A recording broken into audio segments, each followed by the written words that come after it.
నమస్తే, welcome to SV news. బ్రాహ్మణుల ఆర్థిక, సామాజిక, రాజకీయ భవిష్యత్తుకు భరోసా కల్పించేలా ఆల్ ఇండియా బ్రాహ్మణ ఫెడరేషన్ పనిచేస్తుందని ఆ సంస్థ నేషనల్ సెక్రటరీ జనరల్ ద్రోణం రాజు రవికుమార్ అన్నారు. హైదరాబాద్ బాగ్ లింగంపల్లిలోని సుందరయ్య విజ్ఞాన కేంద్రంలో నిర్వహించిన సమావేశంలో ఆయన మాట్లాడారు. బ్రాహ్మణుల అభ్యున్నతికి, వారికి జరుగుతున్న అన్యాయాలపై ఆల్ ఇండియా బ్రాహ్మణ ఫెడరేషన్ నిరంతరం పోరాడుతోందని తెలిపారు. బ్రాహ్మణులకు న్యాయం జరిగే వరకు తమ పోరాటం కొనసాగుతుందని స్పష్టం చేశారు. ఈ సందర్భంగా సత్యనారాయణమూర్తిని తెలంగాణ ఇన్ఛార్జిగా ఆల్ ఇండియా ఫెడరేషన్ ఉపాధ్యక్షుడిగా నియమిస్తూ నియామక పత్రాన్ని అందజేశారు. విదేశీ విద్య కోసం ఏర్పాటు చేసిన వివేకానంద పథకాన్ని కొనసాగించాలని కోరారు. అలాగే ఫ్యూచర్ సిటీ అభివృద్ధిలో బ్రాహ్మణుల సంక్షేమం కోసం 4 ఎకరాల భూమిని కేటాయించాలని ప్రభుత్వాన్ని డిమాండ్ చేశారు. బ్రాహ్మణుల సమస్యల పరిష్కారం కోసం అన్ని వర్గాలను కలుపుకొని తమ ఉద్యమాన్ని మరింత ఉధృతం చేస్తామని ద్రోణం రాజు రవికుమార్ తెలిపారు.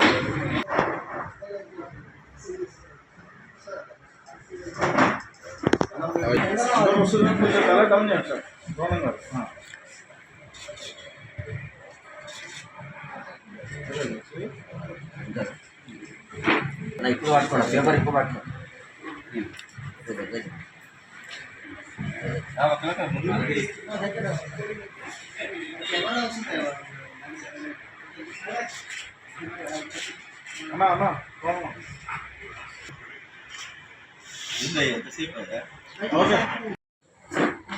చాలా రోజుల తర్వాత భాగ్యనగరంలో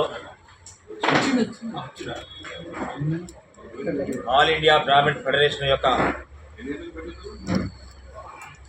కార్యవర్గాన్ని విస్తరించడానికి సుపరిచితులైన సుపరిపాలన అందించే విధంగా బ్రాహ్మణులందరికీ ఆర్థిక, సామాజిక, రాజకీయ భవిష్యత్తుకు ఒక భరోసా ఇచ్చే విధంగా ఆల్ ఇండియా బ్రాహ్మణ్ ఫెడరేషన్ పనిచేస్తుంది. ఈరోజు భారతదేశంలో 28 రాష్ట్రాలు, 3 కేంద్ర పాలిత ప్రాంతాల్లో కూడా ఆల్ ఇండియా బ్రాహ్మణ్ ఫెడరేషన్ ఉంది. ఈ యొక్క సంస్థ ముఖ్య ఉద్దేశం బ్రాహ్మణుల యొక్క అభ్యున్నతి కోసమే పోరాడడం, బ్రాహ్మణుల యొక్క ఔన్నత్యానికి కోసం, వారి యొక్క జరుగుతున్న అన్యాయాల కోసం పోరాడమే ఈ యొక్క ముఖ్య ఉద్దేశంతో 1984లో ఇది స్థాపించడం జరిగింది. సుమారు 43 సంవత్సరాలు సుదీర్ఘ ప్రయాణంలో ఈ సంస్థ కొనసాగుతోంది. ఈరోజు మొట్టమొదటిసారిగా అనేక కార్యక్రమాల్లో పాల్గొన్న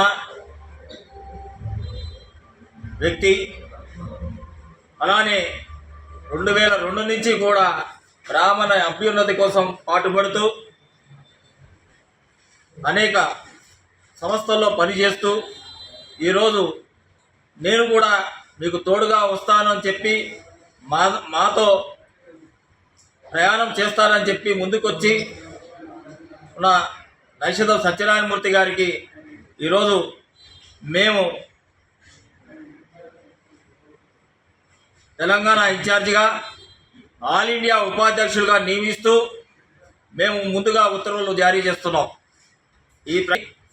మా నాయకులు, మా అధ్యక్షులు ఎస్డి శర్మ గారి యొక్క ఆదేశాల అనుసారం జరుగుతున్నది. ముందుగా ఇక్కడ సమస్యల గురించి మాట్లాడాలంటే ఏ పార్టీ కూడా సముచిత రాజకీయ స్థానాలు కలిగించడం లేదు. అది భారతీయ జనతా పార్టీ కానీ, బీఆర్ఎస్ కానీ, కాంగ్రెస్ కానీ, తెలుగుదేశం మరి లేదు కాబట్టి దాని గురించి మాట్లాడుకోవడం కూడా కరెక్ట్ కాదని మేము భావిస్తున్నాం. ఈరోజు మేము కోరుకుంటుంది ఏంటంటే, ఒకప్పుడు 33 మంది ఉన్నామయ్యా, మేము చెప్పుకోవడానికి మాత్రమే పనికొస్తున్నాం. కానీ ఈరోజు ఆ సంఖ్య ఒకటికే పరిమితం అయిపోయాం. జనాభా లేక కాదు మాకు. ఈరోజు హైదరాబాద్ జంట నగరాలు 23 కాన్స్టిట్యున్సీల్లో ఏ పార్టీ గెలవాలన్నా, ఏ పార్టీని ఓడగొట్టాలన్నా కూడా బ్రాహ్మణులే ముఖ్య పాత్రధారి. ఇది అన్ని పార్టీలు కూడా తెలుసుకోవాలి. ఒకప్పుడు టీఆర్ఎస్ ప్రభుత్వంలో కనీసం మాకు ఒక బిల్డింగ్ కట్టారు, ఒక కార్పొరేషన్ పెట్టారు, 275 కోట్లు ఇచ్చారు. కానీ ఈరోజు మరి కాంగ్రెస్ పార్టీలో బ్రాహ్మణ కార్పొరేషన్ ఒక చైర్మన్ని వైస్ చైర్మన్ మాత్రమే వేశారు, కానీ నిధులు లేవు, కానీ విధులు కల్పించారు. మరి నిధులు లేని సంస్థకు చైర్మన్ వేసినా కూడా వారిని మేము తిట్టుకోవడమే కానీ వారిని మేము విభేదించుకోవడమే తప్ప యుద్ధం చేయడమే తప్ప న్యాయం జరగదనే ఒక భావనతో ఈరోజు రాష్ట్ర ప్రభుత్వాన్ని మేము కోరుతుంది, తక్షణం ఒక 100 కోట్లు మీరు మరి బ్రాహ్మణ పరిషత్కు శాంక్షన్ చేయాలని, దాని ద్వారా ఏదైతే పూర్వం ఆగిపోయిన కొన్ని పథకాలు వివేకానంద పథకం కానీ మరి అమెరికాకి వెళ్ళిపోయారు, సుమారు 40 నుంచి 50 మంది అమెరికా వెళ్ళిపోయారు. ఆ పథకానికి వాళ్ళకందరికి శాంక్షన్ లెటర్లు ఇచ్చారు, అప్పులు చేసుకున్నారు, బాధలు పడుతున్నారు. కానీ ఈరోజు ఒకటే నేను కోరుకుంటుంది, వారికి న్యాయం చేయాలి అంటే కనీసం 100 కోట్ల రూపాయలు అవసరం. మరి విదేశీ విద్యను బ్రాహ్మణులకు దూరం చేస్తే ఇప్పటికే అణగారిపోతున్న బ్రాహ్మణులు విదేశాలు కూడా వెళ్ళడానికి నోచుకోలేని పరిస్థితి కలుగుతుందన్న బాధతో ఈరోజు రాష్ట్ర ప్రభుత్వాన్ని మేము డిమాండ్ చేస్తున్నాం.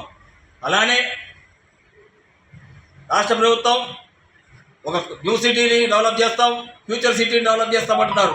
అయ్యా, సనాతన ధర్మంలో, హిందూ ధర్మంలో ఏదైతే మనిషి చనిపోయిన తర్వాత ఏవైతే కార్యక్రమాలు చేయడానికి సరైన సదుపాయాలు లేవు, ఆ సదుపాయాలు కల్పించడానికి 4 దిక్కలా కనుక ఆల్ ఇండియా బ్రాహ్మణ ఫెడరేషన్కి 4 ఎకరాల స్థలం ఇస్తే వాటిల్లో మేము బిల్డింగులు నిర్మించుకుని అందరికీ అన్ని సదుపాయాలు కల్పిస్తూ ఆ యొక్క అపరకర్మను చేసుకోవడానికి ఒక అవకాశం మీకు కల్పించడానికి సిద్ధంగా ఉన్నామని ఈ రాష్ట్ర ప్రభుత్వానికి మీ ద్వారా తెలియజేస్తున్నాము.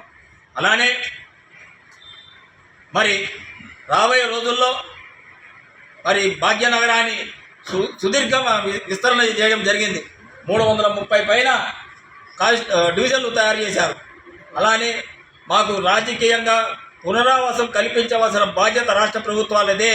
ఎందుకంటే జనాభా నిష్పత్తి ప్రకారం ఇచ్చినా కూడా మాకు సుమారు 10 నుంచి 20 స్థానాలు ఇవ్వాలి అని మేము డిమాండ్ చేస్తున్నాం. రాబోయే రోజుల్లో అన్ని పార్టీలను కలుస్తాం, అందరితో కలిసి సమైక్యంగా పోరాడతాం. మాకు ఇక్కడ ఉన్న అన్ని సంఘాలతో కూడా మేము ఏకమవుతాం. వారందరినీ కూడా ముందుకు తీసుకెళ్ళి ఈ యొక్క సమస్యలు ఏవైతే ఉన్నాయో ప్రతి దానికి మేము పోరాడడానికి రాబోయే రోజుల్లో సిద్ధంగా ఉంటామని తెలియజేస్తూ, ఇప్పుడు నైషధ సత్యనారాయణ మూర్తి గారికి మేము నియామక పత్రం ఇవ్వడం జరుగుతుంది.